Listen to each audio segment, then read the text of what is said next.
Hi friends नमस्कार। तो आसतु आज मैं बनइबा चिकेन तरकारी पियाज को न कषेकी एक नुआ स्टाइल रे। तो से मुझे नहीं पियाज टमाटो आलू जोटा को भलसे काटी रखी अदा रसुण पेस्ट चिकेन जो थे मु लुण हलदी तेल को गुड़े रखी। एबे आसतु आम ए लेंबू चुपुड़ा और या भलसे घाटिकी रखीदेवा।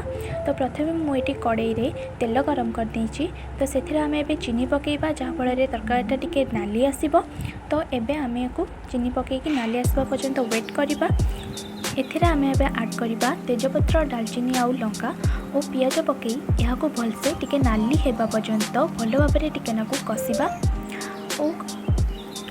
देखंतु पियाजटा ए भलसे भाजी हो गलानी। तो ये आम ए अदा रसुण पेस्टा को ऐड करवा और या टिके भलसे भाजवा जहाँफल अदा रसुण पेस्टा पियाज सहित मिसीज और भल फ्लेवर आसब तरकारीर।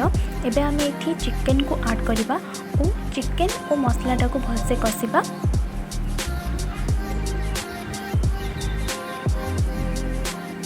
देखंतु एबे आम ये आलू ऐड करवा और आलू और चिकेन पियाज पेस्टा को भलसे कषिबा।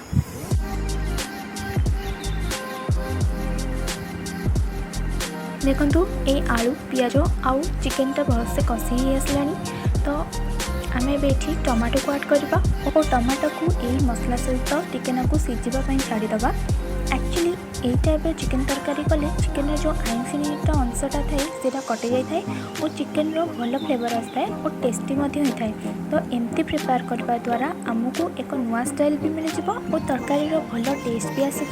देखंतु एबे एथिरु तेल बाहरलानी या अर्थ यहाँ टिके हेलानी। एबे आम ये लंका गुंडा ऐड करवा। लंका गुंडा आपण राग जी परिमाण में खाती से अनुसार पकाइबे। लंका गुंडा को भलसे घाटी नेबा।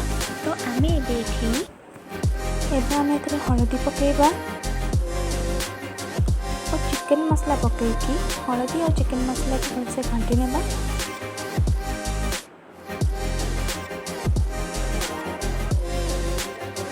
स्वाद अनुजाई लुण पकईकि सबको भलसे घाटिकी ताको आम घोड़े देवा और चिकेन आलू को सीझा पर्यंत अपेक्षा करवा।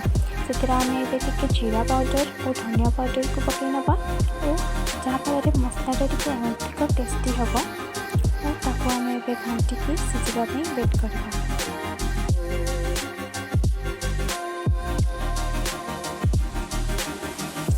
एबे देखंतु यहाँ ए सीझी आसलानी चिकेन आउ आलूटा। तो एबे आम आपको टिके आउ टिके घाटी दबा और आपको आउ टिके सीझापी छाड़दबा। देखंतु एथरु तेल बाहरलानी माने आपने जानते जे एटा सीझीगलानी भलसे। तो एबे आपको आम टिके कषिमा और एथिरे आम एबे पानी ऐड करदबा झोल पाई। आपण जेतिक परिमाण रे आपनको झोल दरकार से अनुसार पानी ऐड करेंगे और ताको आबे एबे आपण घाटी नेबे। देखंतु एबे आम तरकारी प्रस्तुत हो आसलानी। से आम एबे गरम मसला ऐड करवा और भलसे घाटी नेबा और ताको एक पात्र को काढ़ी ताको आम धनिया पत्र दे सर्व करवा।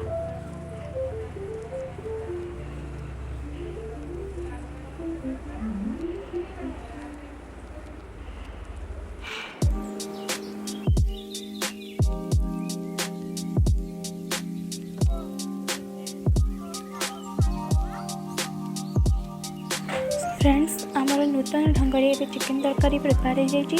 जदि आपको चिकेन तरकारी भल लगी तो लाइक शेयर सब्सक्राइब करूँ एंड थैंक यू।